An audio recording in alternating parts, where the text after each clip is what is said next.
Budget day in New South Wales. In a housing crisis, the New South Wales Treasurer zeroed in on housing supply.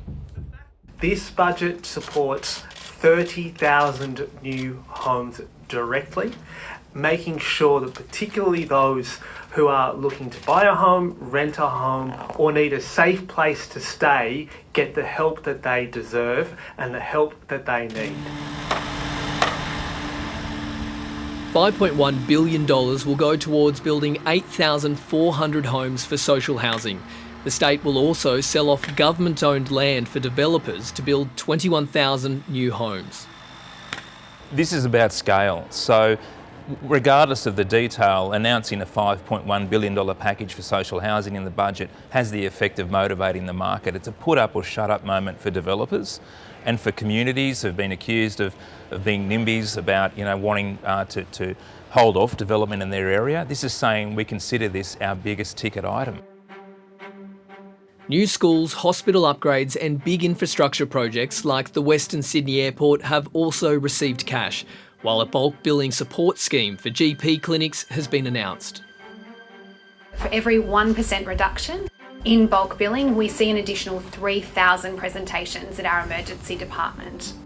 This was an old school Labor budget. It was about big funding for social reforms, for housing, some work in the health space around access to GPs and bulk billing, and also some funding for schools. So all of those things that Labor of old were known for, this budget has them.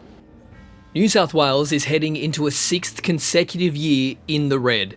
Next financial year, the state's deficit will be $3.6 billion. Only 6 months ago, the Labor government was predicting a surplus of $500 million. We've been very, very careful about every single dollar we have been spending. Treasurer Daniel Mookhey is blaming the recent change in the GST carve-up for the state's shift in fortune. He says New South Wales will be nearly $12 billion worse off over the next 4 years as a result. According to the state's Treasury, this is the largest single-year fall of its share of GST since the tax was introduced. I'll be very clear. If New South Wales had simply got the exact same share of GST that we got last year, we would be reporting surpluses. The New South Wales government would or should have known for some time that as a result of the sharp increase in coal prices and hence in coal mining royalty revenues, that New South Wales's GST revenue would reduce. This shouldn't have come as a surprise to the New South Wales government. I don't think we should read too much into the GST narrative that the Treasurer is putting forward. I think it's good cover for any state treasurer and they'd be mad not to use it, but certainly it's not having the impact that they're portraying at the state level. But in comparison to Queensland's big spending pre-election budget last week with lots of sweeteners, we are taking $1,000 off the energy bills of every Queensland household. We're making all TransLink public transport services 50 cents. There were no signs of such generous moves in New South Wales.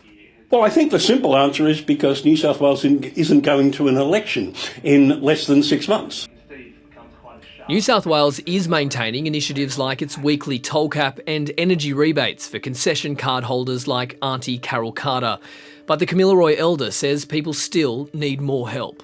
Very hard. When you pay off all your utilities, like your electricity, your gas, then you got your rent, and they've just raised the rent another $7 on public housing.